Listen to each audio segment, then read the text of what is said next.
Así que muchas gracias por estar aquí esta tarde, este día, en esta mesa que decidimos titular Desaparecidos, Memoria, Justicia y Verdad, y que forma parte del coloquio internacional M68. Este coloquio que es parte de toda una gran conmemoración que hace la UNAM y otras universidades del país en torno a los 50 años del Movimiento Estudiantil de México 68. Nosotros pensamos que en este ejercicio de memoria, que conmemoramos, traemos a la memoria el 68, que es un movimiento que en muchas formas abrió una brecha muy importante en la defensa de los derechos civiles, políticos y humanos del país. Parte de este ejercicio de memoria tiene que ser también crítico y hacerlo desde la luz, o más bien decir desde el horror de nuestro presente, ¿no? Vivimos tiempos que, para parafrasear a Hannah Arendt, tiempos de oscuridad. Esta mesa pues nace de la inquietud, de la preocupación y también de la indignación ante la crisis de violencia y violación de los derechos humanos que padecemos en este país, particularmente desde 2006 en que se decidió declarar la guerra al narcotráfico. Simplemente hay que pensar que se calculan alrededor de 170,000 asesinatos, más de 35,000 desaparecidos, Justamente hoy, hace 4 años, sucedió la infame noche de Iguala. Parte del coloquio ayer mismo estuvieron los padres de Ayotzinapa con nosotros en un encuentro con las Madres de Mayo. Estamos desde luego con ellos en todo este clamor por el derecho a la verdad, el derecho a la justicia en este país que está en guerra. Uno se imagina cuando vemos, cuesta pensar que este es el país que lucharon hace 50 años, el que imaginaron hace 50 años, ¿no? Ayer justamente se estrenó aquí El Grito, el documental fílmico, para mí el documento del 68, por lo menos el documento fílmico del 68.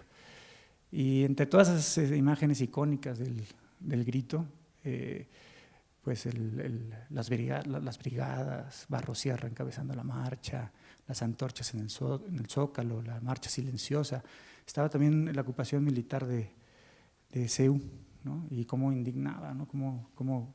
Y hoy en día uno pensamos que pues el país está militarizado, ¿no?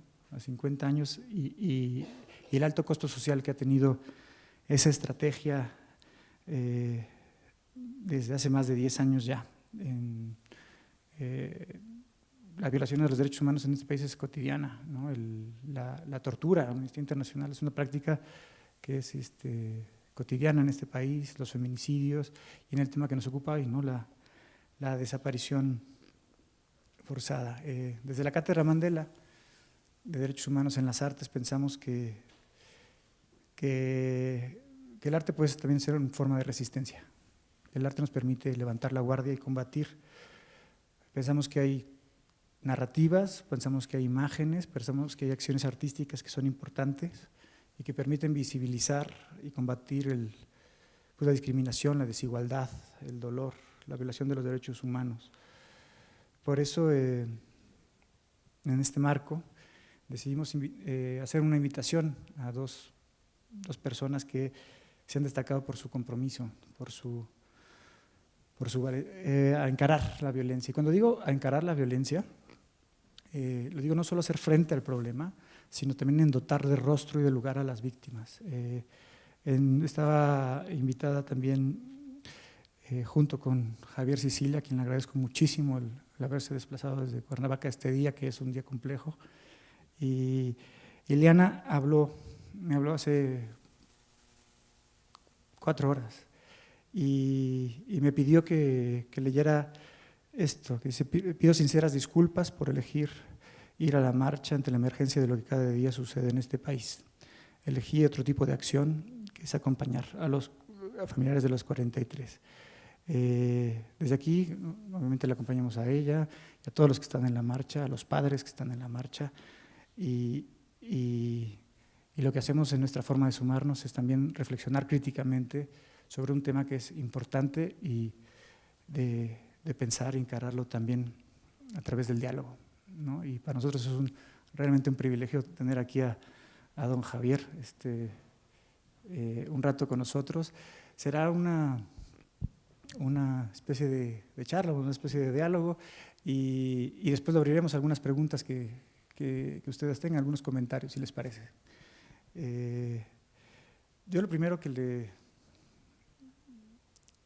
me gustaría plantear es cómo ves esta situación, esta crisis de violencia que vivimos hoy en día, porque digamos de 2006 a 2011, cuando tú encabezaste el movimiento por la paz y la dignidad, digamos, ya no se enuncia la guerra, pero las cifras son tremendas, ¿no? En 2017 acabamos de ver que por el INEGI que hay 85 asesinatos diarios, salió la noticia de las fosas de Veracruz hace una semana, digamos, se acumulan los muertos y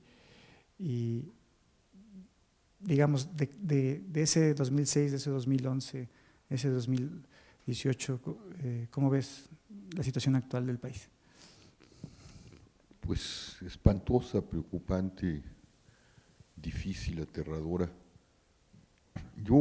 Se puede abordar desde muchos puntos, ¿no? Yo trataría de abordarlo de dos, porque además pues estamos no solo conmemorando la matanza de hace 50 años en esta ciudad, 68, sino justamente la desaparición de los 43 de Ayotzinapa, que es, digamos, la punta del iceberg que emerge y cuyo fondo, quizá, para marcar una era histórica, es 68. Y detrás de Ayotzinapa están, que siempre he tenido una bronca, ya se los dije, en mi calidad de víctima a los del 43, no son 43, ¿no? Hacen muy mal en reducir la cifra 43, es una cifra simbólica en la tragedia que estamos viviendo. Son 43 la punta del iceberg, pero detrás de ellos hay pues la cifra peregrina que da el gobierno, 32,000, 36,000, pero conforme abrimos fosas, pues esto es inaudito, ¿no?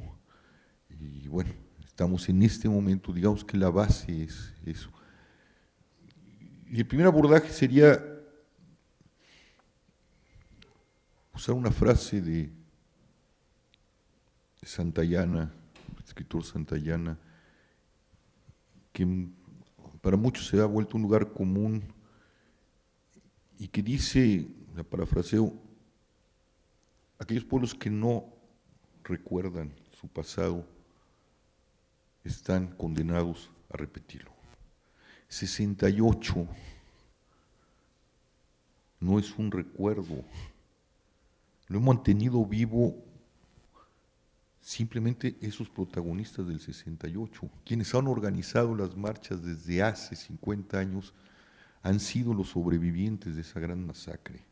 Pero no ha habido, hasta recientes fechas, y no por parte del gobierno, no por parte del Estado, un encaramiento. Ese olvido de 68, y hay que recordar aquí a doña Rosario Ibarra de Piedra con Eureka, que fue la primera mujer que organizó a otras madres de desaparecidos para buscar a esos desaparecidos del 68 por parte del Estado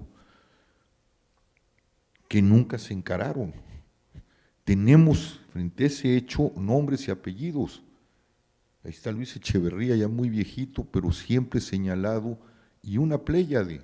No se atendió, porque lo que tenemos ahora, ese memorial que está en Tlatelolco, ese centro, esta extensión de la universidad, ese centro cultural universitario Tlatelolco, pues lo hizo la resistencia, lo hizo la memoria de la universidad, lo hizo aquellos que se resisten al olvido, no el Estado.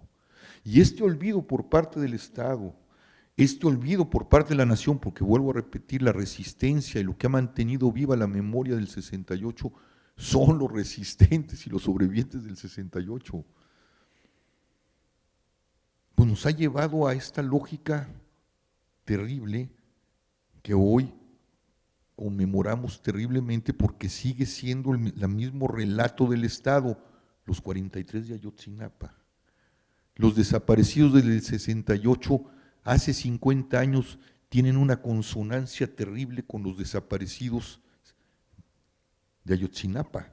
Y detrás de ellos una historia. Venían en el autobús, ¿no? O sea, incluso venían en un autobús, es decir, hay una repetición espantosa y una deuda por parte del Estado gravísima. Y es no encarar la problemática desde el principio. Y vino la gran pifia, el comité de verdad, ¿no? ¿Cómo se llama? La comisión de la verdad que instaló Fox, diciendo que nos iba a resolver el problema. 2000. No se resolvió, fue una gran pifia, una gran mentira. Y lo que tenemos es esto. Entonces, ahí hay un problema muy serio del Estado y de la nación entera frente a la problemática de la desaparición que se ha multiplicado. Ahora, habría que abordarlo de otra manera también. 68 tuvo un rostro y apellido, era lo que sabemos que es la violencia de Estado. Se llamaba Luis Echeverría, Corona del Rosal y toda la pléyade que podríamos nombrar, Hermenegildo Cuenca Díaz, toda la pléyade de criminales, de perpetradores que fueron protegidos y siguen siendo protegidos, incluso en su memoria hasta recientes fechas. Esto que estamos viviendo es inédito. Es una relación del Estado con los grandes capitales ilegales y criminales. Y la hidra que tenemos ya no se llama Luis Echeverría y la pléyade del gabinete de Díaz Ordaz en ese momento. ¿Quién sabe quién es? Es el Estado. Cuando Ayotzinapa dice fue el Estado, sí, pero el Estado coludido con los grandes capitales, arrodillado y pactando con lo más deleznable del capitalismo, lo más deleznable del dinero. Es una hidra de 1000 cabezas. Ya mandamos a la chingada y necesitamos juzgarlo a Calderón. Ya lo hicimos con Peña Nieto y el problema se creció. Empezaba desde atrás, desde el 68. De repente nos los borraron, pero seguramente hubo una gran cantidad de crímenes de los cuales no sabemos. Yo simplemente recuerdo, aquí hay un tema relacionado con la desaparición. Hace 3 años abrimos las fosas de Tetelcingo, fosas que no tienen nada que ver con el crimen organizado, sino con la Fiscalía de Morelos del gobierno de Graco Ramírez. Porque desaparecieron un cuerpo y nos dimos cuenta que estaban desaparecidos ahí otros. Abrimos 117 cuerpos, hemos entregado 11 que habían estado, ya estaban siendo buscados. Nos fuimos a Jojutla, abrimos, íbamos por 140 cuerpos, empezamos a bajar, sacamos otros 100, eso sí, sin ni un vestigio de carpeta de investigación. Entramos hacia allá porque seguía la fosa, están ahorita detenidas porque estos hijos de la tiznada, el Estado, y no sabemos a qué gobierno pertenezcan esos cadáveres, porque estaban hasta el fondo, todavía no los podemos acabar de sacar, porque estos canallas vendieron las fosas, vendieron la tierra de arriba, es decir, arriba de esas fosas donde están muertos, desaparecidos por un gobierno, están cuerpos de muertos legítimos. Entonces, cuando les decimos, oigan, ¿nos permiten exhumar a sus cuerpos para poder excavar? Dijeron no. Y el Estado no fue capaz de ofrecerles algo y lo que tenemos es detenido el trabajo con cuerpos ahí de quién sabe qué administración del gobierno. Y la omisión es tal que incluso hay cada vez más colectivos de padres que se organizan, es como forenses autodidactas. Así es. Ante esa omisión, colusión, y que es un síntoma. Ahí está el tráiler fantasma ese, como buque fantasma espeluznante, ¿no? Con los cadáveres de Jalisco. ¿No? Y esto que dices, claro, es importante porque, del 68 para acá, el derecho a la verdad, el derecho a la justicia, a la no repetición, son deudas pendientes. No pienses también en una guerra sucia, ¿no? Y Ayotzinapa y Tlatlaya y Allende y Coahuila, y se acumulan. Yo quería un poco, ahora que mencionabas lo de tu condición de vida, de víctima, perdón, uno de los gestos más importantes que yo recuerdo en mucho tiempo fue tu valentía en 2011 a raíz del asesinato de tu hijo, y parte de toda esa acción que llevaste a cabo tuvo un gesto en cuanto a poeta, que es decidir dejar de escribir poesía, ¿no? Decías que el mundo ya no era digno de la palabra. Hace poquito que te comentaba que compré El deshabitado. Quiero leer la nota como empieza. Mis sufrimientos, mis pasiones, mis percepciones sobre lo real solo a mí me pertenecen. Son, dice Lanza de Basto, propiedad de la persona y solo a ella deben perturbar. Hay, sin embargo, experiencias tan brutales, golpes, poetiza César Vallejo, como el odio de Dios, que obligan a escribir sobre ellos. Ahora ya no me pregunto como qué ha pasado en el país, pero qué ha pasado en ti hacia de ese gesto de silencio, de mudez, que era un acto también de resistencia, a verte obligado a escribir sobre ello. En un género que es totalmente distinto, que es la novela testimonial. Bueno, es un tema muy complejo. Tiene que ver con la palabra, tiene que ver con algo que nos pertenece, que es la palabra, ¿no? Sobre la que no atendemos. Octavio Paz, resumiendo pues todo lo que es el concepto del romanticismo de Herder, esta capacidad que tenía Paz de sintetizar pensamientos enteros, decía: el mundo está hecho de palabras, el mundo de los hombres y de las mujeres está hecho de palabras, nuestro mundo es palabra, ¿no? Esto antes de ser fabricado fue palabra, y después de fabricado sigue siendo palabra, porque si no nos nombramos no existe, ¿no? El mundo de la cultura, el mundo de la civilización es el mundo de la palabra, el mundo del sentido, el mundo de la significación, es el mundo de lo humano.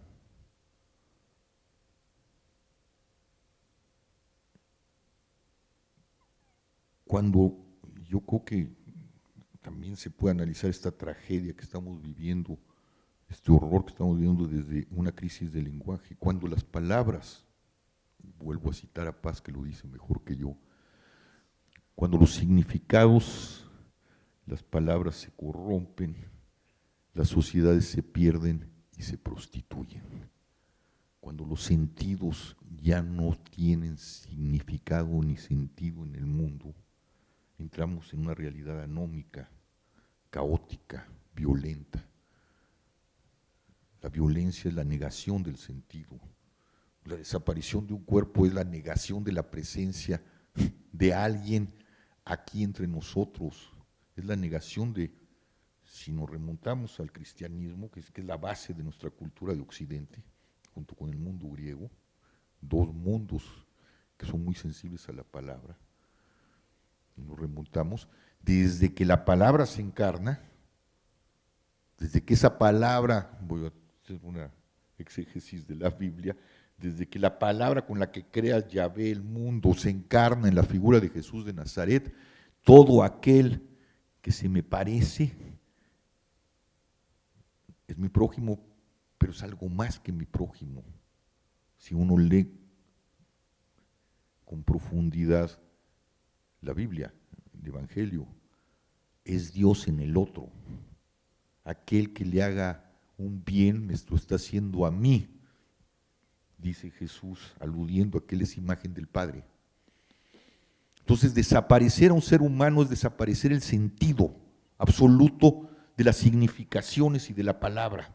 Si podemos desaparecer la palabra encarnada que somos cada uno de nosotros, este pinche mundo ya no tiene significación, es el caos. Y yo respeto mucho la palabra. Mi hijo era mi palabra, una de mis palabras. Las palabras de cada uno de los desaparecidos o de los asesinados en esta negación del sentido, son palabras humilladas, palabras escupidas, sentido, significación de siglos, milenios de cultura dados al catre. La poesía es un reflejo del sentido o de lo más profundo del sentido. Y yo no me callo porque no estoy dispuesto a entregar la palabra a un mundo que ya no la entiende. Es profanarla. Por lo menos la palabra poética. ¿Sí me explico? Sí. Cuando Adorno dice después de Auschwitz no se puede escribir poesía, Es un acto de barbarie. es un acto de barbarie o es un acto de solidaridad con la barbarie. La palabra en estos momentos, diría George Steiner, hay que preservarla en la urna del silencio. El mejor poema no escrito en situaciones de barbarie como las que vivimos, el mejor poema es aquel que no se ha escrito, porque se preserva en la urna de la otra reverso, sin el cual la palabra no existe, que es el silencio. Es un tema muy complejo. Ahora que mencionabas Adorno y Auschwitz, de hecho también tu epígrafe es Semprún, ¿no? Semprún. Y uno piensa en Semprún opta, ¿no? Escribir o la vida, y él dice, opto por la vida, ¿no? Después escribe. Y Primo Levi, por ejemplo, otro lado, un químico que se ve obligado a dar testimonio. Yo me veo hablado a dar testimonio del horror, pero preservo la palabra sagrada. No sé si me explico. La poesía no se las doy, pero sí les doy el testimonio de la palabra que todavía puede indicar el horror y los niveles en los que ese horror está destruyendo, las crisis en que la significación y el sentido se ponen en crisis. La palabra ahorita sirve para denunciar, no para hacer poesía. Sirve para construir la base del sentido, pero no para, mientras esa base del sentido no está, la poesía hay que guardarla, hay que respetarla. Como uno está tratando de guardar a los prójimos y anda uno buscando a los desaparecidos para resguardarlos. Y yo creo que el testimonio sí tiene una función hoy en día con este horror, este país de locos, ético-política, pues, y hay muchos ejercicios de testimonio, ¿no? de muchos crímenes, incluso de migración, muchas de las atrocidades contemporáneas, el dar testimonio, y esto es hacer como el duelo, que es, al final de cuentas es un asunto lo más privado, lo más singular que existe, público, ¿no? Hay una dimensión en ese y eso es lo que hace un ejercicio tan potente, pues, ¿no? Es que el escritor habla de sí mismo a través de los otros o de la realidad, ¿no?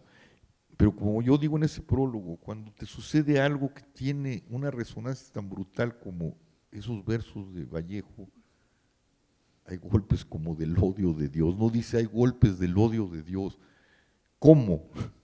Es decir, si Dios odiara, de ese tamaño de horror y de dolor podría ejercerse, ¿no? ¿Sí? En ese momento ya no hay, el único personaje que puede existir para dar un testimonio de eso real es uno. Yeah. ¿Sí? Yo seguiría escribiendo novelas, y aparte en tercera persona. Sí, para poderme ver, ¿no? Para poder dar el toma testimonio distancia, más habla de correcto. Javier Sicilia, o sea, hay una distancia, es como para poderse ver de afuera, ¿no? Es que cuando me enfrenté, tienes los niveles, bueno, ya estás en literatura, ¿no? Tienes el narrador omnisciente, que es el que, en tercera persona, el que lo ve todo, que es el narrador del siglo XIX, pero tienes el narrador en primera persona o el narrador en segunda persona. Esos narradores son muy limitantes, ¿no? Porque el de tercera persona te permite saber todo. El yo sabe de sí mismo nada más y tiene fracciones, y el tú pues sabe del otro, pero su mundo se queda limitado. Yo tenía tan cerca el drama y el dolor, que hablar de yo era entrar en un galimatías inmenso. Entonces opté y además la tentación de justificarse, el yo siempre se quiere justificar o quiere salir bien parado, ¿no? Y entonces dije, pues tengo que desdoblarme en un personaje para poderme juzgar, para poder entender y poder ceñir eso que no tiene contornos, porque si algo genera la violencia, como destruye el sentido que está en la palabra, destruye el contorno. Y el testimonio vuelve a ceñir el contorno. Y también tiene una función terapéutica. En ese contorno tienes donde recargarte. Y ahora que hablas, digamos, del duelo y que hablamos de todo esto que viene porque me quedé con Semprún y lo de Adorno, que decías, desde entonces de la Segunda Guerra Civil, la Segunda Guerra Mundial, digamos, la política vio con desconfianza a los afectos, a las emociones, por razones importantes, obvias, ¿no? Porque se habían movilizado el racismo, la xenofobia, como se movilizó. Pero desde hace unas décadas para acá, como que ha habido una reconsideración de cómo los afectos importan a la política y que no son solo esos afectos, pues. Y hablo, por ejemplo, de duelo, hablo de dolor, hablo de indignación.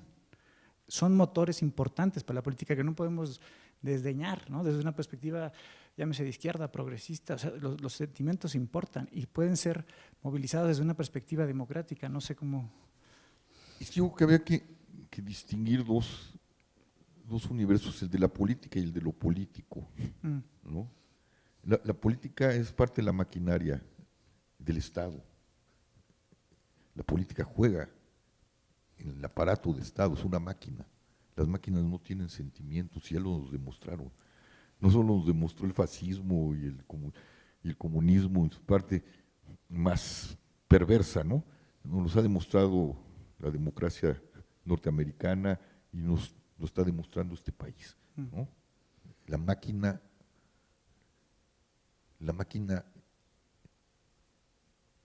tritura, la máquina del Estado está hecha para el estado de excepción, ¿no? ¿Qué es lo que estamos inmersos? Estamos inmersos en un estado de excepción. Esa es la política.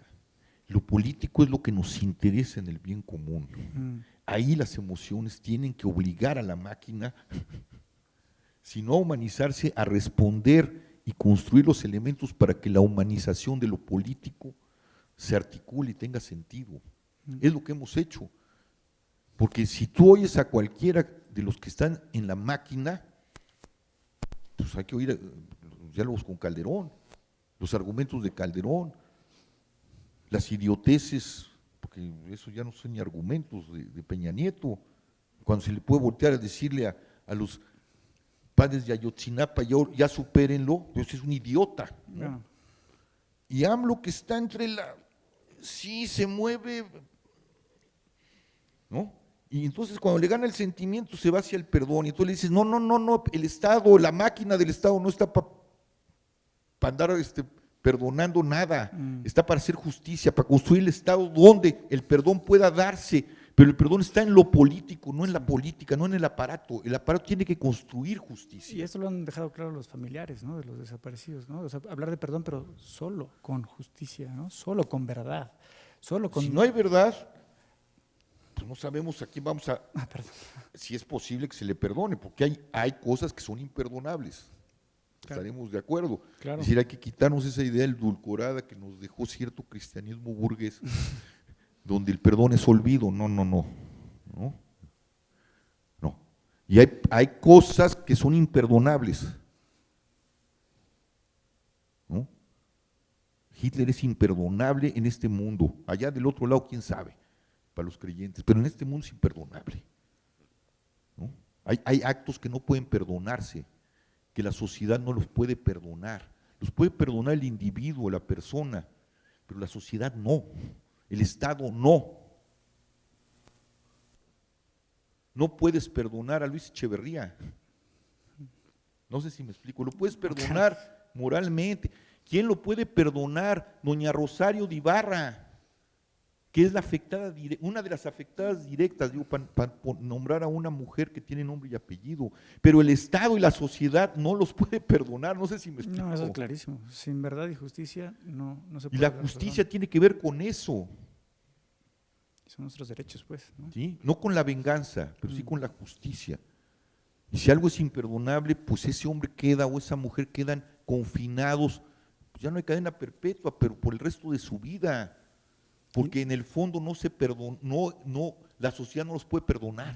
¿Sí me explico? No, y es complejo. ¿Cómo pensar por la reparación del daño? Es como… Entonces, si no tienes verdad, si no tienes justicia, no puedes llegar a sentar el dolor frente al perpetrador, la víctima frente al perpetrador, y si el perpetrador tiene todavía un resquicio de humanidad y de luz, porque hay perpetradores que no los tienen, y puede pedir perdón, esperando que esa palabra de perdón llegue y sea correspondida por la víctima, es un asunto del orden de lo político y de lo íntimo y de lo humano, no del orden del Estado. ¿Sí me explico? Sí.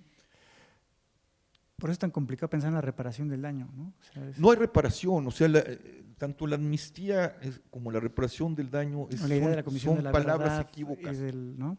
Son palabras equívocas, ¿no? No se repara la muerte de un hijo, no se repara la desaparición, la violentación de una hija, no se repara la violentación multitudinaria de una muchacha, eso no se repara jamás, ¿no? Simplemente, pues un decir, esto es lo único que podemos entregar humanamente frente a la dimensión, pues casi metafísica, del daño que se efectuó, del mal radical que se efectuó sobre ciertas personas, ¿no? Y de la banalidad del mal a la mexicana, lo que hablabas del tráiler, ¿no? Entonces, un tráiler que va circulando, o sea, ya es que para ya salir de nuestra anestesia ante la acumulación de cifras terribles, tiene que llegar un tráiler con estas características donde lo olvidaremos. Si no atendemos, olvidamos Tetelcingo, es peor de horroroso que el tráiler. El tráiler por lo menos tiene los cuerpos ahí y los podemos identificar. Estos de Tetelcingo estaban desaparecidos por el Estado y no hay el nexo. ¿Sí me explico? Entonces, pues ya mañana se olvidará en medio de la vorágine mediática donde todo es igual y donde todo es tan importante que ya nada es importante, hasta que vuelva a aparecer otra tragedia.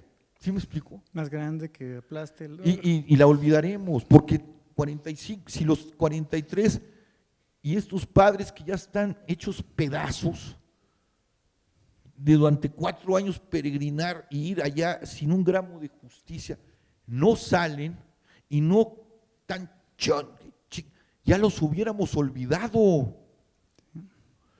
Ya los hubiéramos olvidado, como vamos a olvidar el tráiler.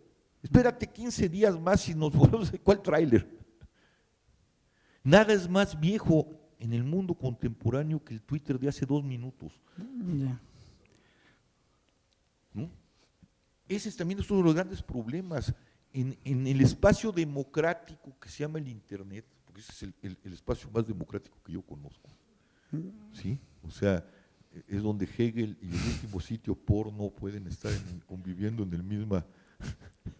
la misma altura, y donde Rambo puede estar a la misma altura del chamaco que amaneció poeta en su blog, ¿no? En ese espacio todo es igual. Entonces, yo estaba viendo a Carmen Aristegui, que quiero muchísimo y admiro mucho, estaban hablando del diálogo, del segundo diálogo con Andrés Manuel, con las víctimas, cuando me interrumpieron en el minuto de silencio, y llevaban media hora hablando de la problemática, y de repente Carmen, y es Carmen Aristegui, o sea, no, es una mujer brillante, una mujer inteligente, dice, bueno, ahora vamos a hablar del corazoncito de Peña Nieto. Y entonces de repente Aguayo entra en una crisis y le dice, oye, este salto cuántico, ¿por qué? ¿Cómo podemos pasar de una situación sumamente seria como son las víctimas, la circunstancia, el clamor de justicia de las víctimas que acabamos de ver, que llevamos media hora comentando, a la banalidad del corazoncito de Peña Nieto, porque todo es igual? Y entonces cuando todo es igual y cuando puedes pasar así de la tragedia a la banalidad y de la banalidad a otra tragedia, ya nada es importante. Ese es uno de los grandes problemas que estamos viviendo en la violencia y en los resultados de la violencia. ¿Sí me explico? No, y nuestra anestesia, ¿no? Exactamente, nos anestesiamos. Asusta pensar en qué noticia nos va a volver a despertar, pues, con la… En todo caso, ahora que hablabas de todos los reclamos, los derechos, el cuerpo sigue importando, ¿no? La cuestión del cuerpo ahora bien, porque es parte también de lo que ha sido tratado. Yo muchas veces pienso en Antígona, ¿no? O sea, es como… Acabo de citar. Antígona, es la repetición de Antígona. ¿no? Entonces, 441 antes de Cristo. Y es de hecho hay una poeta mexicana joven que es Sara Uribe, que hizo Antígona González.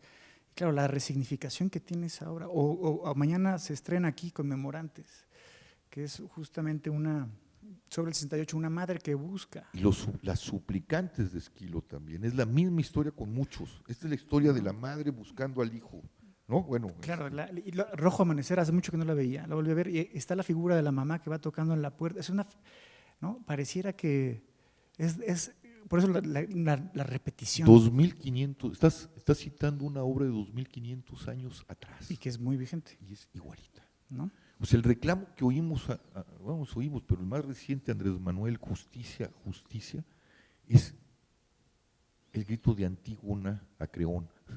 Claro. Devuélveme a mi hijo para enterrarlo con dignidad. Es el grito de las suplicantes a Creón también. Devuélvenos a nuestros hijos muertos en el asalto a Tebas para que los honremos. Es el mismo reclamo en el México del siglo XXI que el de la Grecia de hace 2500 años. Yo casi con Antígona, aquí ya no,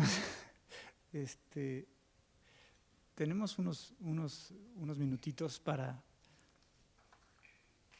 pensar un poco también en lo que viene, ¿no? Tú hablas de la Comisión de la Verdad, que digamos, hasta en términos lo ves mal, pero el papel que juega el testimonio, o sea, cómo podemos realmente materializar un poco, o sea, pensando en los próximos años, cómo realmente aspirar a una paz, a una justicia, qué mecanismos puedes ver, la escucha, por ejemplo. A mí lo del testimonio me parece importante porque exige una escucha, ¿no? El que da el testimonio, al final de cuentas, es un superviviente que vivió algo que considera que tiene que ser compartido, ¿no? De ahí es esa pulsión y esa escucha, o sea, ¿cómo podemos transitar? Ya sabemos que tampoco lo de reparación, pero ¿cómo podemos transitar o aspirar a esa paz, a esa justicia? ¿Qué mecanismos te imaginas? Mira, el tema es enorme y nos va a tardar. Si hacen una ruta correcta y lo hacen bien, nos va a tardar varias décadas encontrar la justicia y la paz, ¿no? Si yo quisiera nada más, a veces se los decía, a ver, pregúntense cómo van a intervenir las cosas. Ese camión, que estamos hablando del tráiler ese, pues es la punta del iceberg de todos los CEMEFOS. Y los que no hacen lo que hicieron en Morelos, hacer una fosa y tirarlos ahí como basura, pues hay un gesto decente, porque era un gesto decente, porque estaban rebasados, no los enterraron, los podían haber desaparecido. Si no nos caben tanto de muerte, ¿no? No, los metieron en un tráiler con frigoríferos, ¿no? Bueno, eso ya es más humano. Pero ¿qué van a hacer? Porque así están todas las CEMEFOS. O sea, hay 1078 fosas abiertas. Y nada más en la última estamos hablando de 600 cráneos. ¿Cómo van a procesar eso? Y después de Tetelcingo hay que abrir todas las fosas de las fiscalías, porque seguramente allí están otros, porque es una práctica común. Por eso digo que los desaparecidos de este país son inmensos. Ese es uno. Esa es una reparación. Vamos a buscar otra cosa que tendrían que hacer: redes de trata, desaparición por redes de trata, ¿no? Porque hay desaparición en fosas, hay otros que no encontraremos porque los desaparecieron en ácidos, ¿no? Sabremos del testimonio si hay una buena comisión, si hay buenas comisiones de la verdad, y otros pues que pues no dará al Estado, pero hay que hacerlo, ¿no? Entonces, ese es uno. ¿Cómo van a dotar de dinero? ¿Cómo van a traer a forenses? ¿Cómo van a preparar forenses en este país que no hay? ¿Cómo van a dotar a las CEMEFOS de refrigeradores? ¿Cómo van a dotar y de enseñar a los protocolos de tratar cuerpos, identificación, ropa, lo que no hacen? Ese es uno de los temas que es inmenso. ¿Cuántas fosas van a poder en un estado de seriedad intervenir en este sexenio? Tienen que hacer un proyecto a corto, a mediano, a largo y a larguísimo plazo. Por eso hablamos de una política de Estado. Ese es el tema de los desaparecidos. Otro tema, las muchachas en trata. ¿Por qué la pinche Secretaría de Salud no va cuando van a hacerlos, a sacarles sangre para ver si están sanas las muchachas. ¿Por qué no les aplican una prueba de ADN? Esa es otra de las cosas que hay que hacer. Tenemos que hacer una gran base de datos de ADN de la nación para cruzar los datos. Bueno, eso cuesta, no solo económicamente, en esfuerzo humano, y la dimensión es enorme, no la han medido. Justicia, hay que poner la justicia transicional en un lado. El Estado, ¿no?, que se creó la Comisión de Atención a Víctimas, Sí. que no ha operado porque es un sistema. Mm. El modelo es sistémico, el de reparación, el de la justicia transicional es un modelo sistémico. Tienes que poner en relación a la comisión, que es lo que hemos estado tratando de hacerles entender al gobierno de Andrés Manuel, el Estado entero. Las víctimas tienen que tener una puerta privilegiada en salud, en educación, en todas las instituciones del Estado. No pueden tratarla como cualquiera, tiene que haber una ventanilla que no se ha construido. Tienen que poner en la consonancia al Estado entero en relación para llegar a la justicia, porque necesitan salud las víctimas, necesitan apoyos económicos, necesitan muchas veces trabajo, los desplazados. Sí, necesitamos construir una política de Estado muy seria, muy costosa, tanto humana como económicamente. Si no lo hacen, pues simplemente seguiremos oyendo a las víctimas llorar y tendremos que irlas a abrazar y cada vez serán más y cada vez serán más. Y una pregunta, y escuchar también el testimonio del victimario. Pero esa es la comisión, tenemos que construir la comisión de la… Nosotros pensamos una comisión nacional de la verdad con comisiones locales. Pero atrás de eso está otra de las políticas que ya Andrés Manuel se echó para atrás, la impunidad. Tú no puedes empezar una comisión, no puedes empezar una pacificación si no empiezas con, para decir un nombre, bueno, no solo con Echeverría, que aunque esté viejito necesita ser juzgado, y aunque lo dejen en su casa necesitan decirle, usted es un maldito de la sociedad, usted no mereció la presidencia, no merece, bueno, etcétera. Lo que es señalar y castigarlo, juzgarlo en la medida de lo que también humanamente se puede juzgar a un hombre y pedirle a un hombre como Echeverría. Pero si AMLO no llama a cuentas a Felipe Calderón, si no llama a Peña Nieto a cuentas, si no llama a Genaro García Luna, si no llama a Graco Ramírez y a los gobernadores y decide perdonarlos, olvídate, no hay comisión de la verdad. ¿Quién los va a amparar? Él dijo una frase que es importante, pero no se ha dado cuenta de la dimensión. Empezamos de las escaleras se barren de arriba a abajo. Y él está perdonando sin previo aviso a los perpetradores. No está barriendo de arriba a abajo. ¿Dónde tiene que empezar a barrer? A cuentas al Estado, a los estados que nos llevaron, a los representantes de los estados que nos llevaron a esta tragedia. Porque si no vas a mandar comisiones de la verdad y necesitamos, ¿quién va a cuidar a los comisionados de la verdad?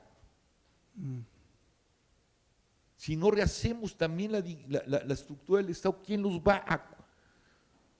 Ahorita es que vamos a amnistiar a los campesinos que siembran marihuana. ¿Para qué los vas a amnistiar?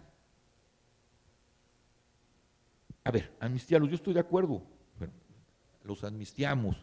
Ya los que sembraban amapola, les vamos a dar una lana para que siembren ahora limones. Bueno, no llegan a Iguala cuando ya los mataron. ¿Quién los va a cuidar? Entonces, comisiones de la verdad junto con justicia, pero empezando de arriba. Y luego nos vamos a la justicia transicional de aquí estamos hablando, ¿no? La verdad, después viene la justicia, las instituciones dando justicia y reparación, que es eso, la salud, que es el acompañamiento, que es etcétera, etcétera, etcétera. Y después ya vamos a hablar de amnistía, pero dentro de unos 40 años. ¿Sí? Es un tema muy complicado y podemos hablarlo mucho, pero si no se construye la política de Estado a partir de la dimensión y de la inmensidad del problema, pues seguiremos hablando y habrá un chungo de foros. Sí. Y nuevas organizaciones de defensa de derechos porque también son parte del problema. Tener víctimas deja dinero. ¿Sí? No estamos construyendo una política de Estado donde todo el mundo coincidamos a decir eso, así, y no se nos mueven, ajustamos pero no se mueven. Entonces el tema es inmenso, la problemática es inmensa y hay que hacerla sentir para que la respuesta sea del tamaño de la sensación. Sí, podemos, el tema es apabullante, podemos seguir hablando, pero me gustaría antes, ya que son ya las 6, que pudieran ustedes preguntarle algo a Javier Sicilia. No sé si hay micrófonos por ahí. ¿Quién tiene alguna pregunta, algún comentario?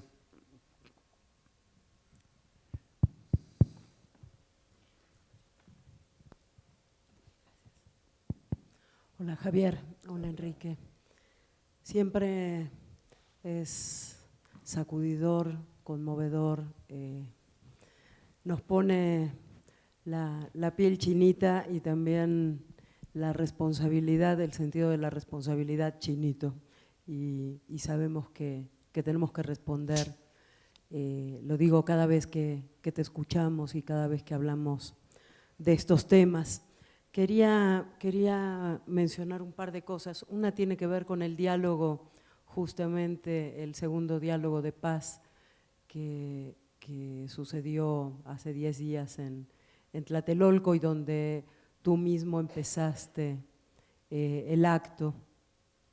Y al hablar, lo primero que hiciste fue citar un poema de Pancho Segovia, un desgarrador poema del libro que está saliendo en este momento, del libro más nuevo de Pancho.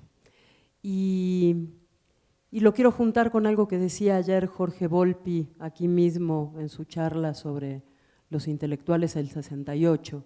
Y él decía, cuando ya nadie se atrevió a decir nada, cuando quedó tan desmantelado todo y tan asustados y tan en carne viva, después de la matanza del 2 de octubre, el movimiento del 68, lo único que quedaba era la poesía. Los únicos que se atrevieron a hablar fueron los poetas, ¿no?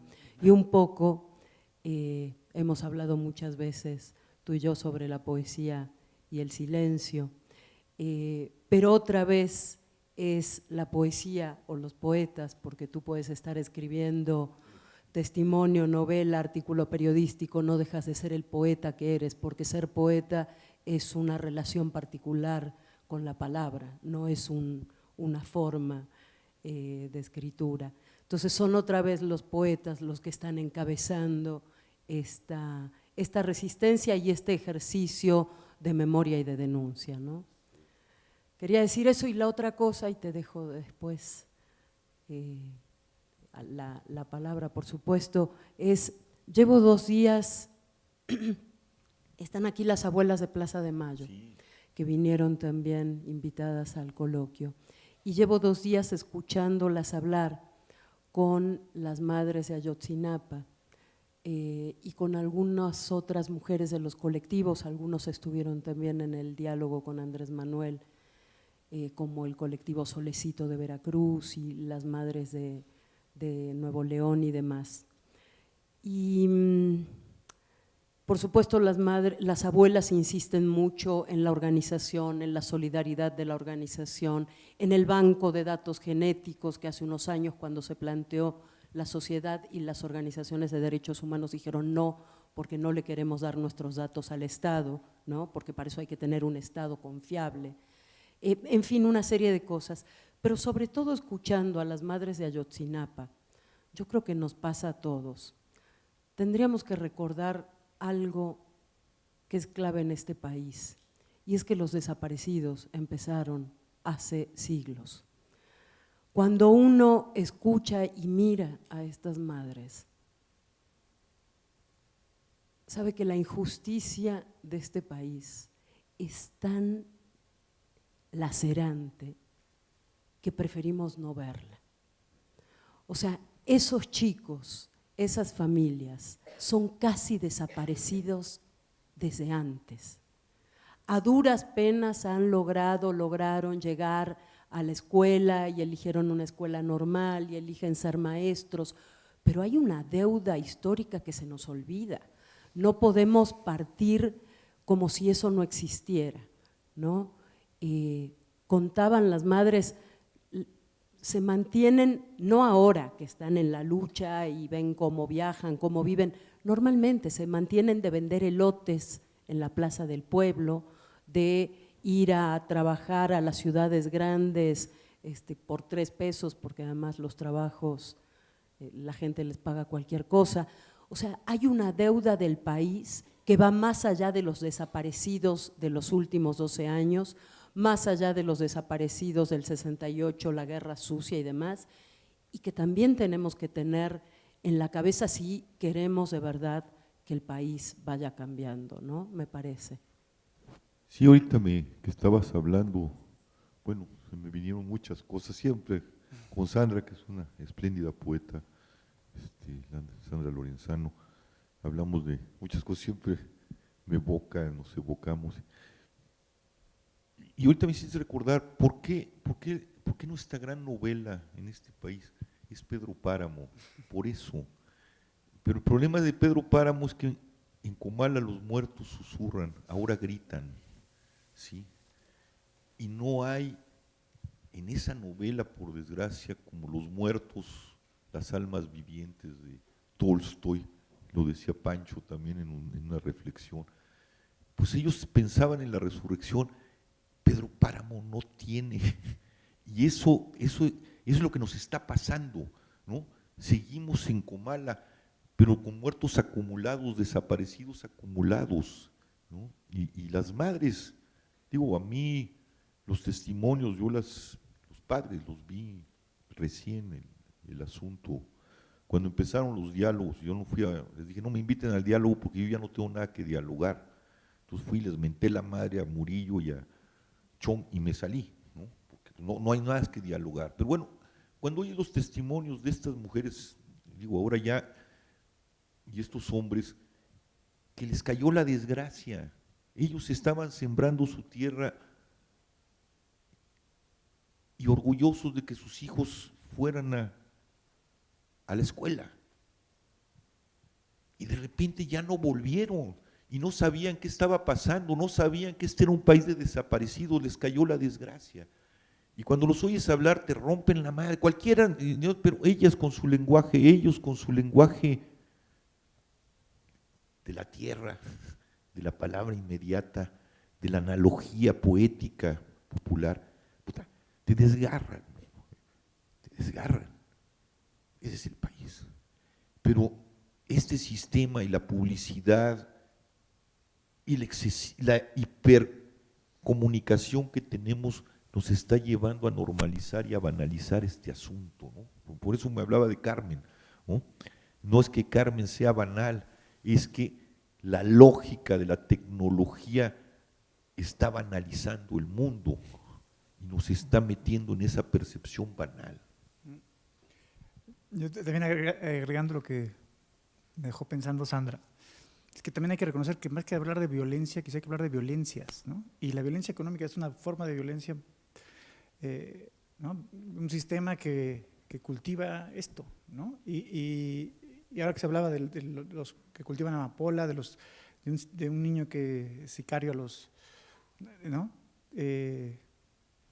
Si no hay ese cambio, si no hay una oportunidad real, si no hay una, pues así no está, ¿no? Entonces, quizá hablar de las violencias, más que de una forma de violencia que es la más reconocida, que es la como con asesinatos, desapariciones, todo esto, pero la violencia económica también es una forma de violentar nuestros derechos, nuestras oportunidades, nuestras opciones de una vida buena, ¿no?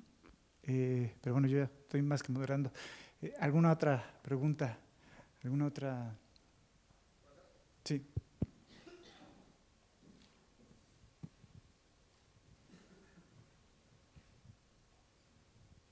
Hola Javier, buenas tardes. Tu nombre, perdón. Guillermo Ruiz. Javier, me gustaría formular una pregunta y escuchar tu análisis en relación a esa pregunta. ¿Cómo formular nuestra relación con la sociedad a través de la palabra, porque creo que también nuestra palabra se ha ido difuminando, como si se perdiera en un espacio, porque si noto una sociedad un tanto distante. Sin embargo, al mismo tiempo, y al margen de las ideologías políticas, se siente un ánimo de cambio por toda esta situación política que se vive en el país. ¿Cómo subirnos a ese carro del cambio, siendo totalmente objetivos con lo que representa el cambio desde un punto de vista espiritual incluso, pero cómo subirnos a ese carro del cambio y que nuestra palabra sea efectiva para generar todos estos cambios que todos buscamos? Esa es una pregunta que no tengo respuesta aquí. Por eso es como el análisis, no tanto la Mira, respuesta, el yo- análisis. ¿Qué sería como tu consejo, incluso desde el punto de vista incluso poético? Porque creo que es cuando más necesitamos toda esa flor de la palabra para generar estos cambios sociales. Mira, no lo sé, mira, yo siento, no es solo un sentimiento, creo que tengo elementos de análisis. Estamos viviendo una crisis civilizatoria sin parangón, ¿no? Y esto tiene que ver también con la crisis del lenguaje, ¿no? Si las crisis civilizatorias han sucedido en la humanidad y son terribles, ¿no? Aquí hubo una crisis civilizatoria cuando llegaron los españoles y todavía no, el mundo indígena no se repone del arrasamiento que les pegaron hasta 94, el levantamiento zapatista, ¿no? Es decir, aquí hubo un arrasamiento, una gran crisis civilizatoria, arrasaron con una cultura, una civilización en una imposición que dio lo que, pues esto, pues. Yo no puedo hablar de esa crisis civilizatoria porque no soy un experto en el mundo indígena, mi mundo, en esta crisis civilizatoria que arrasó esos mundos, mi mundo es occidental, hablo español, vengo de la cultura latina, del judeocristianismo, del mundo europeo. Mis parangones para hablar de una crisis civilizatoria están allí, mis parámetros, ¿no? Quizá los zapatistas y los expertos en el mundo indígena pudieran hablar de lo que yo hablo desde la crisis civilizatoria de Occidente. La gran crisis civilizatoria de Occidente, ya ha habido otras, pero la gran, fue la caída del Imperio Romano, ¿no?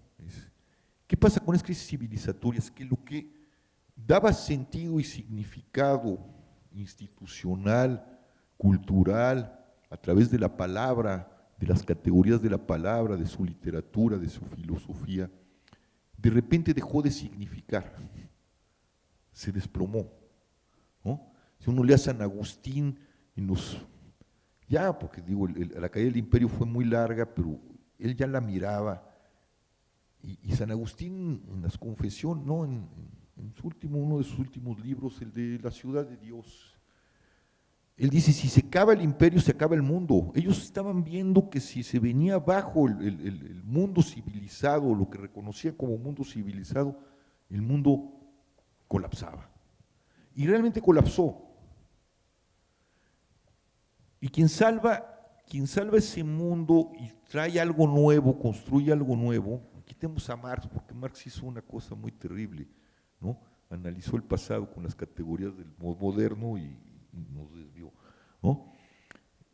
Vino el feudo era una cosa que sustituyó el imperio y que tuvo sentido, que rehizo los significados y los sentidos. No tendríamos las novelas caballerescas, no tendríamos los trovadores, no tendríamos el amor cortés, no tendríamos muchas cosas si no viene estos tipos que venían de las periferias a salvar el colapso del imperio. ¿Y quiénes eran? Unos marginales, así como los zapatistas, que cuando el imperio, que ya estaba en las últimas, Constantino dice, dejando a un lado todo lo que le ha cargado de fantasía el mundo cristiano, Constantino muy hábilmente dice, a ver, cabrón, denle rango a esos que se llaman los cristianos, hagan la iglesia y súbanla al imperio. porque ellos traen una clave que puede salvarnos. Bueno, sería muy largo hablar de todo esto, pero bueno, y vuelve la iglesia imperial, ¿no? Entonces hay unos tipos abajo que no ven compatible el evangelio con la política de Estado, y se largan, y se van a los desiertos de Siria y de Egipto, y se convierten en lo que se llamó los padres del desierto. Hay libros, la sabiduría de los padres del desierto hay que leerlas, son muy inquietantes, tienen muchas resonancias con los Rosh Zen hay cosas fantásticas de los padres. Bueno, estos se van allá a buscar el reino porque no ven viable el evangelio y una política de Estado. Cuando colapsa, por eso San Benito es el patrono de Europa, San Benito organiza eso que ya ha crecido mucho, los padres del desierto, y se crea el monacato, y es el monacato que baja, el que va a crear el feudo, ¿no? con los conventos, y los pueblos se reúnen allá, y la abadía o los padres de abad cuidan espiritualmente con las reliquias del santo, la vida del pueblo, y los caballeros custodian la vida del pueblo en lo civil, ¿no? Tenemos remanentes de eso, hay que ir al Zócalo, ¿no? Ahí está el pueblo, ahí está el aparato civil y ahí está el aparato religioso, ¿no? Son como remanentes del mundo feudal, ¿no? Que se articularon de otra forma. Bueno, ahí hubo un cambio de lenguaje, un usar el pasado para utilizarlo con nuevas categorías. Nosotros estamos en un mundo así, pero peor, porque el dinero, el recurso al poder, al dinero, para acceder a cada vez más consumo y más consumo tecnológico, ha barbarizado nuestra especie. ¿Sí me explico? No hay lenguaje que lo contenga, es decir, nosotros somos hijos de otra de las grandes crisis civilizatorias que es menor, que es la Ilustración, que le pone a todo el paradigma religioso que se construye en el medioevo en la torre, y todo el aparato científico de la revolución industrial y el positivismo, y la nueva lectura, y luego la revolución y el Estado que nosotros conocemos, con sus diferentes rostros, el comunista, el fascista, el militarista, pero la base son los ilustrados, el pensamiento ilustrado. Bueno, eso colapsó bajo el imperio de la economía brutal y del desarrollo tecnológico brutal. Por eso yo hablaba de lo que nos está haciendo en la percepción del Internet. No lo estoy condenando, simplemente estoy describiéndolo. ¿Sí? Es el caos, es la violencia, todo es igual, es la pérdida de los significados. Y los remanentes del pasado, lo que tenía sentido, que nació de la Ilustración, ya no significa. Si ven cómo se ganaron estas elecciones, es la evidencia del colapso del modelo democrático representativo. Lo que estaban disputando ya no eran partidos, eran frentes, hechos de chile dulce y de manteca. Y lo que gana no es un partido, gana un movimiento. Andrés Manuel tiene un grave problema porque no tiene estructura. Su movimiento es un movimiento con una partecita estructural política a la vieja manera, y los movimientos no tienen estructura y son volubles. Bueno, generalmente cuando se piensa desde el chilanguismo, yo soy chilango pero emigrado, ¿no? Creemos que el mundo es la Ciudad de México y que Andrés Manuel y la presidencia son el país. No, los estados. Donde puedes ver, y está aquí a la vuelta, es Morelos. Morelos gana a alguien por el apoyo de Morena, con el nombre de Morena, que se llama Cuauhtémoc Blanco. Ese señor viene del Azteca, no es un político. No tiene estructura, Morena no tiene estructura ya. Blanco no representa ni a Morena ni a nada, representa las canchas del Azteca. No viene de ninguna tradición política. Perdón, luego se enojan, pero creo que tengo un amigo psiconeurólogo que me dijo, el problema de Cuauhtémoc Blanco es que nomás tiene una neurona y es motora. O sea, si la sacas del espacio donde funciona, ya no funciona. Bueno, he hablado con él, bueno, no puedo decir más. Pero eso es la representación, y Morena, que viene de los remanentes de quién sabe qué, quedó del PRD, de alguna tribu de allá, de otra tribu de por acá, se está haciendo pedazos para quedarse con un pedacito, a la vieja usanza. Es decir, estamos frente a la no significación de absolutamente nada. Lo político se perdió, la política se extravió y lo que tenemos es una violencia atroz que simula que todavía tiene instituciones. La única institución que funciona es Hacienda. Todo lo demás simula que funciona. Está colapsado el sistema, ya no significa. Entonces la pregunta que me dices, y ese es el gran reto que tienen ustedes, tenemos los poetas, tenemos, ¿qué lenguaje vamos a construir para reconstruir un mundo y volverle a dar significación? Y no pueden ser las significaciones, pueden tener elementos del pasado, mal haríamos en no hacerlo, pero no pueden ser los elementos del pasado. Tenemos que repensar el mundo, renombrarlo.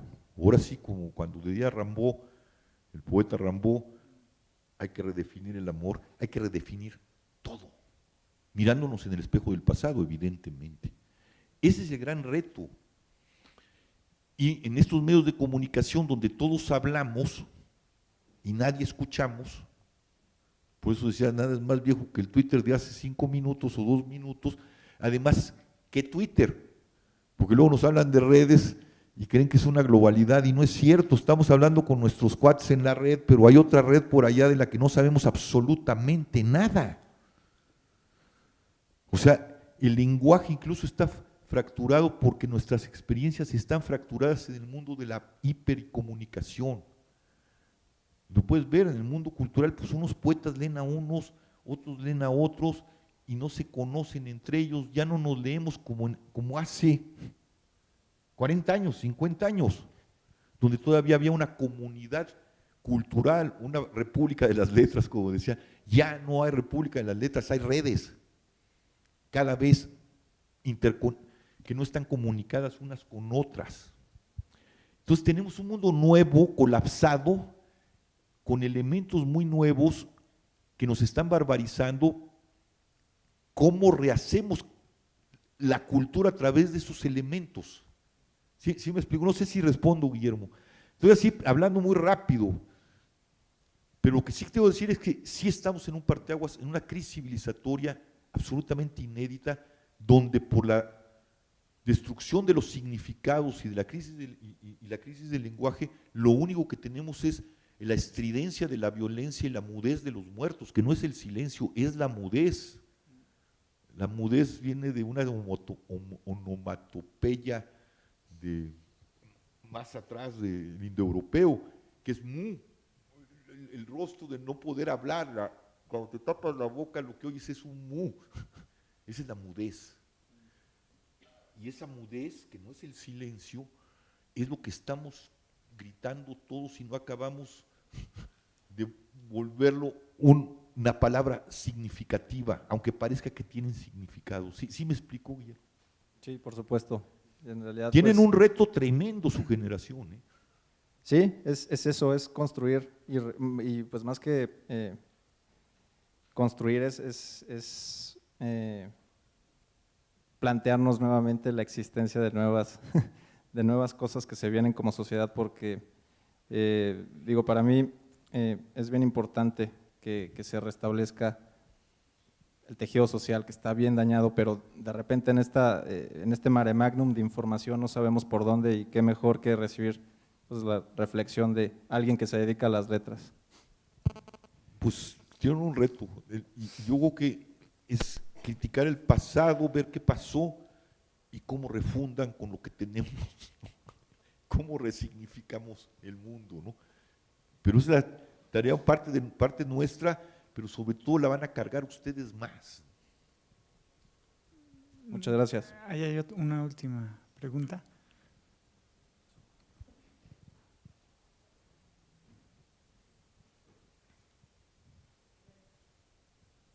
Hola, soy Andalucía.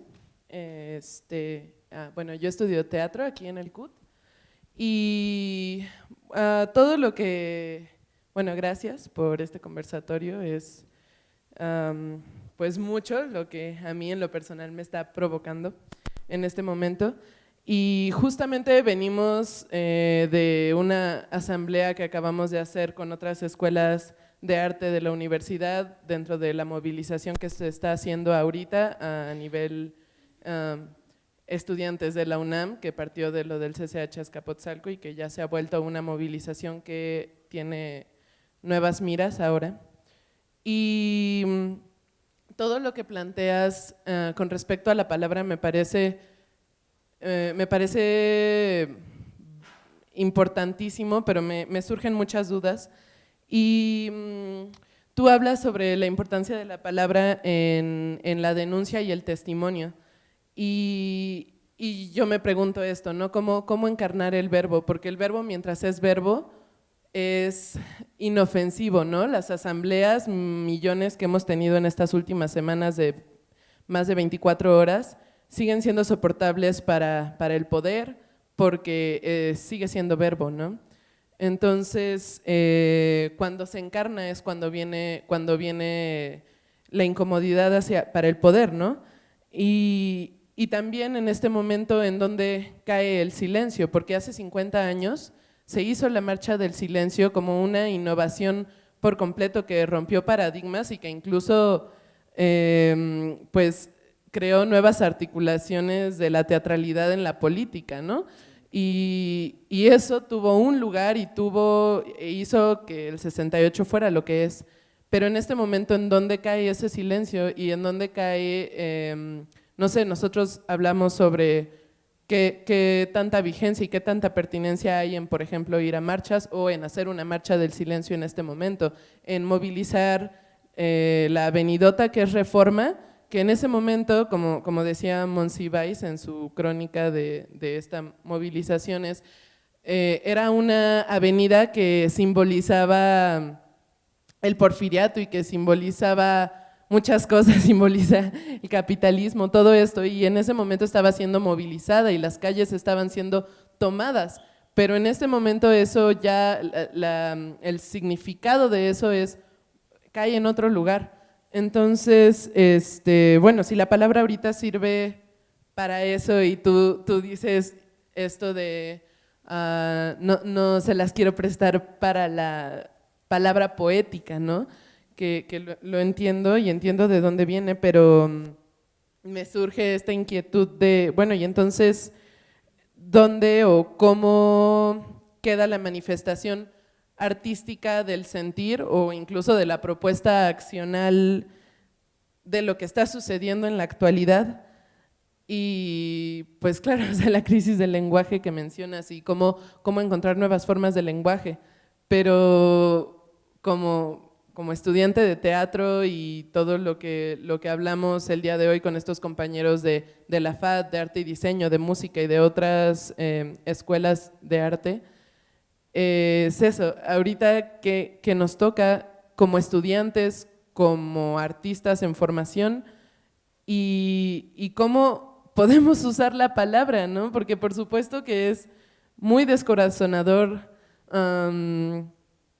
ver, o sea, me ha tocado vivir, bueno, Ayotzinapa cuando sucedió y vivir cómo el movimiento se desmoronó y se desvaneció en lo que estábamos haciendo en ese momento, bueno, yo estaba en la prepa.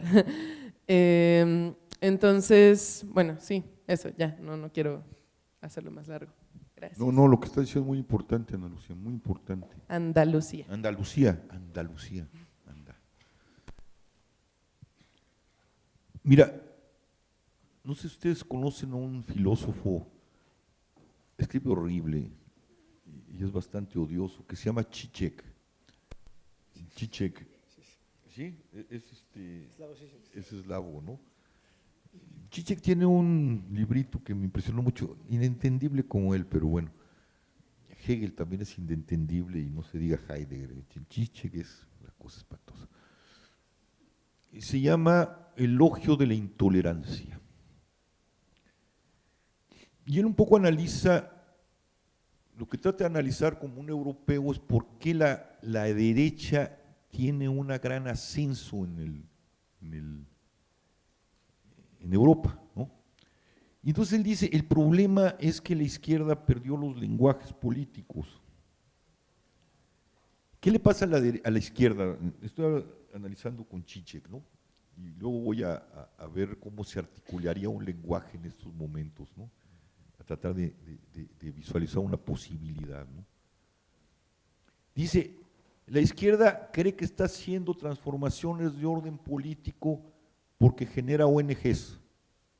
Está multiplicada la izquierda, y aquí este país es muy claro, en una ONG que defiende a las víctimas, 8 víctimas de allá. Esta ONG, ¿cómo se llama la que defiende a los del 43? Los de el Centro Pro y Atlachinola. Esos tienen a los 43, ¿no? Hay otros allá que tienen a otros, y otros que son los otros que se están aglutinando como los otros desaparecidos, porque los 43 no reconocen más que a 43. Y luego hay otra organización que defiende a los gays, pero de esta característica, y otros que defienden a los pinches árboles, y otros y entonces interactúan con el Estado, y el Estado negocia, pero no hay una transformación política. Creen que hay una transformación política pero en realidad están alimentando el statu quo. Lo podemos ver con las víctimas. La multiplicación de las ONGs y de las asociaciones de víctimas, porque no se ponen de acuerdo, es muy cómoda para el Estado. Tan cómoda que Andrés Manuel, que sabe o más o menos intuye el tamaño del animal con el que quiere domar, y dice, Comisión de la Verdad para 43. No, espérate, Andrés Manuel, no son 43, entendamos.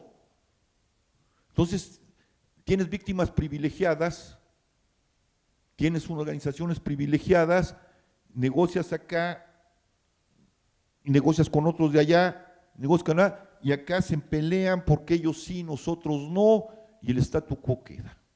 La derecha no, en Europa. La derecha dice, estos son los puntos, cabrón. Y moviliza y entonces pone en crisis el Estado, pone en crisis al sistema, para bien o para mal, ¿no?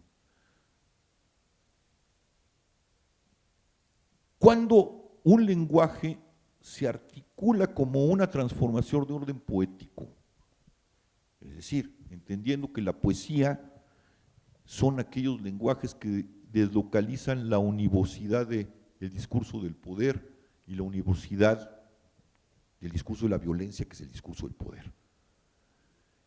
Cuando logra salir de este aparente juego de la izquierda que representa causas y milagrosamente se puede articular en un lenguaje que unifica las diferentes posiciones y genera una estructura distinta del lenguaje, una forma distinta de mirar lo social, una indicación de hacia dónde tiene que ir la política. ¿Me explico?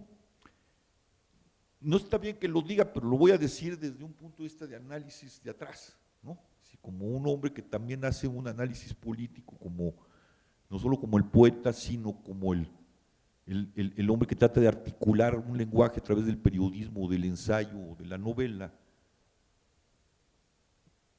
Los dos grandes movimientos sociales, bueno, de los últimos 20, 25 años, y ahorita Sandra puntualizó perfectamente el asunto, el otro gran movimiento que realmente que tuvo simbramientos políticos,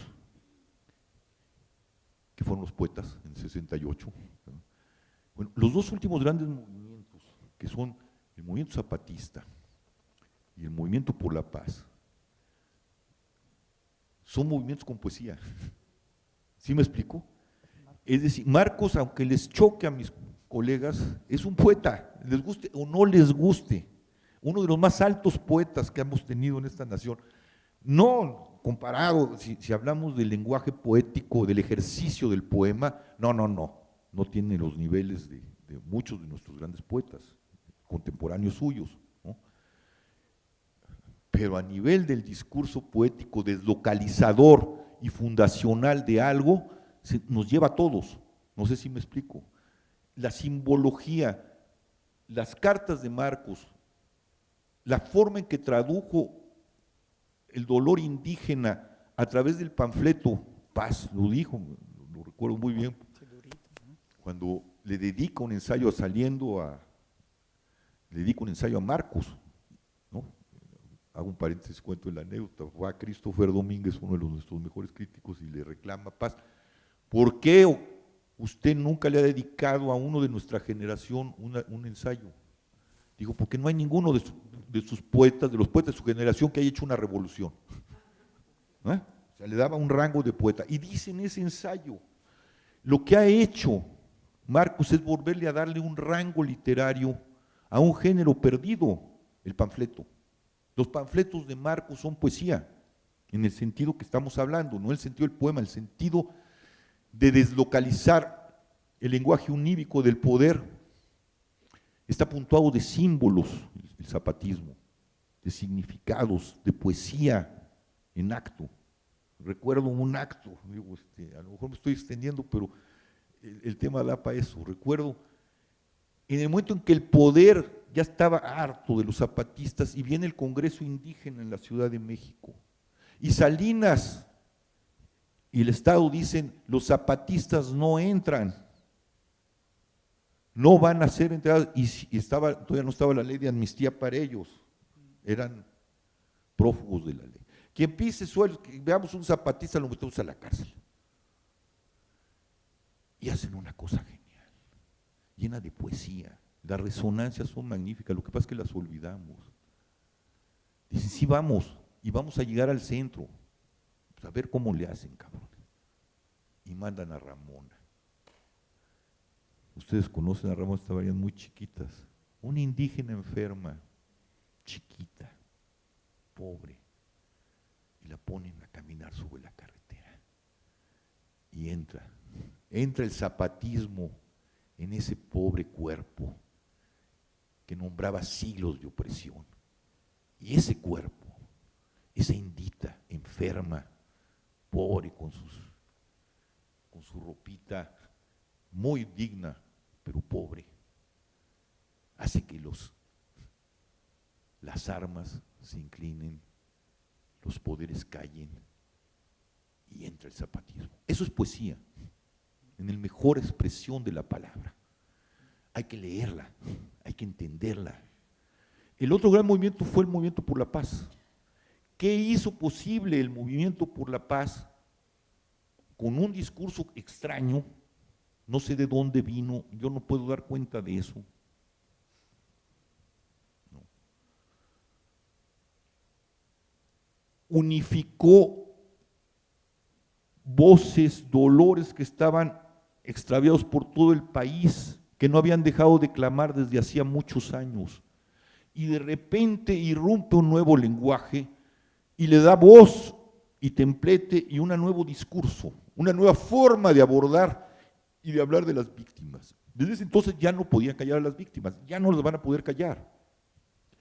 Y se llenó de contenidos, porque los diálogos tenían 6 puntos que no se atendieron.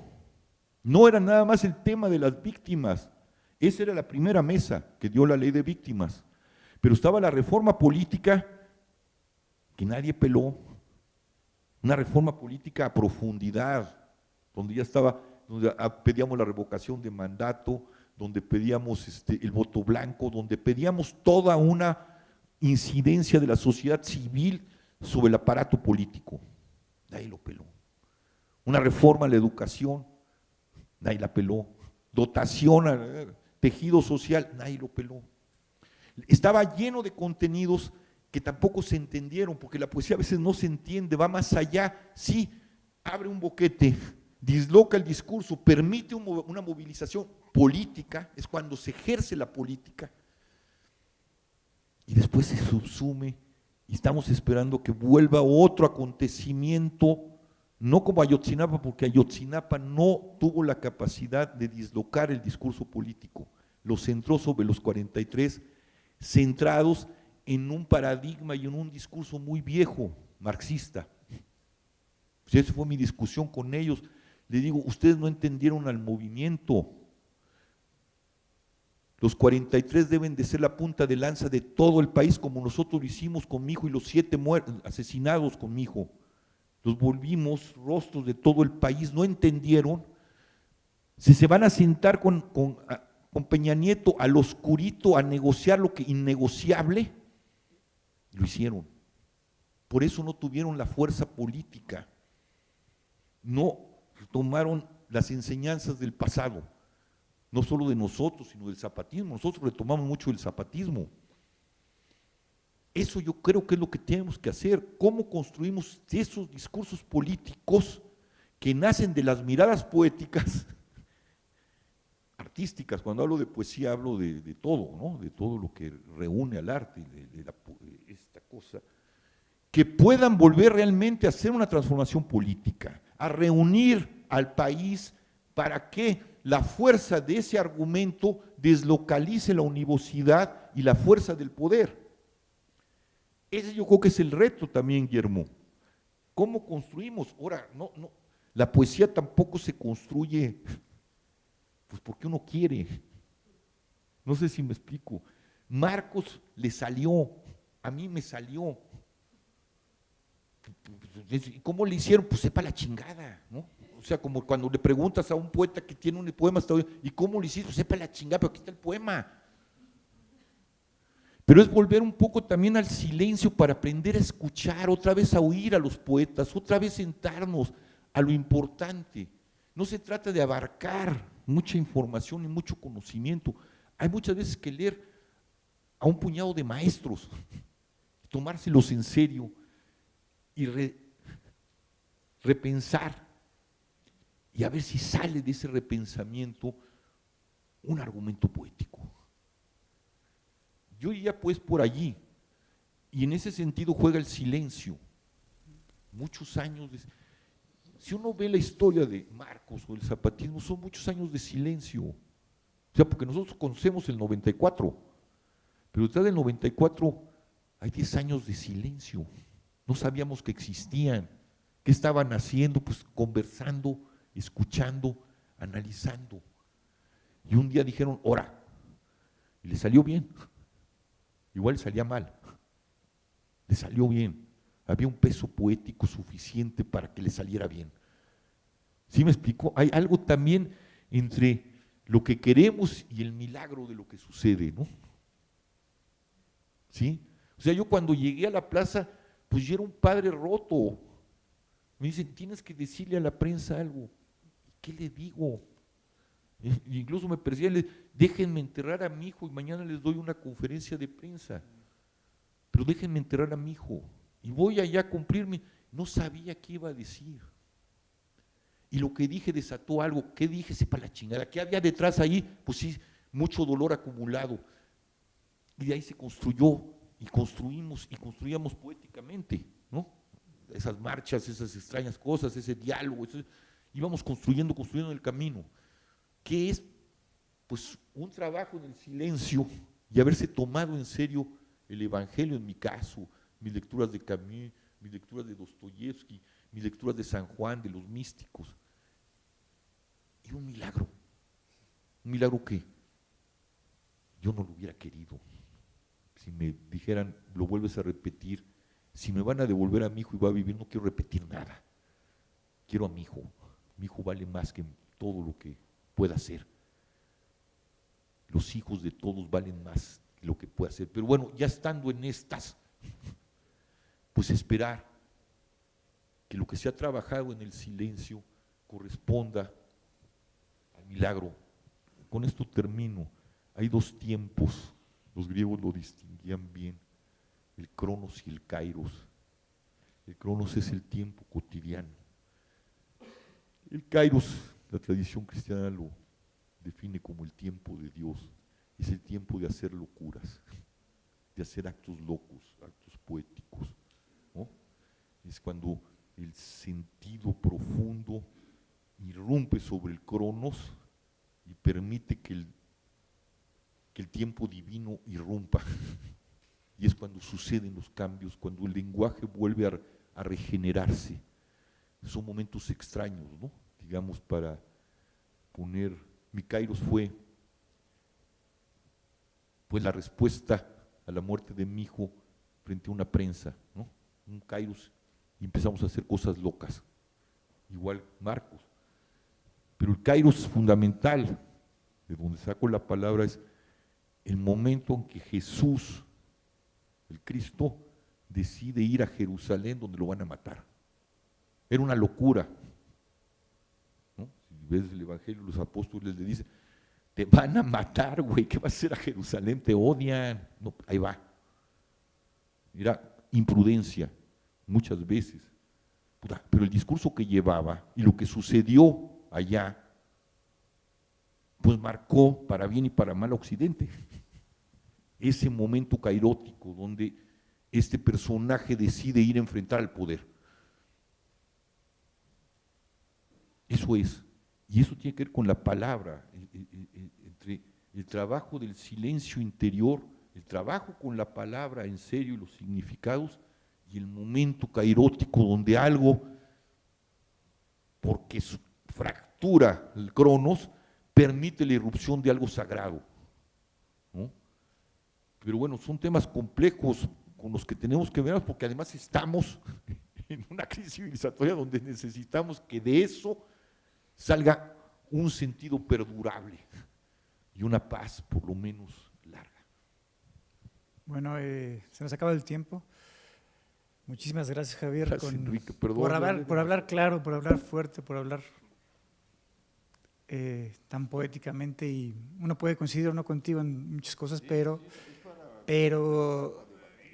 me quedo con esta idea de la política de la escucha, con la acción poética, con la puesta aquí en escena del diálogo, y yo creo que ahí está un poco el principio de la reparación, de la vía para exigir nuestros derechos de justicia, de libertad, de no repetición, y de todo lo que hoy, un día como hoy tan terrible, exigimos.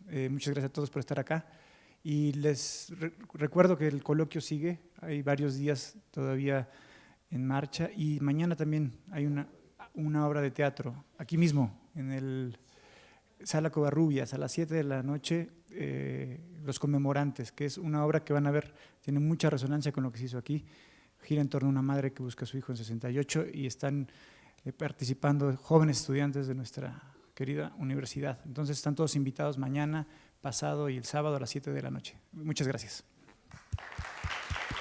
Muchas gracias, Javier.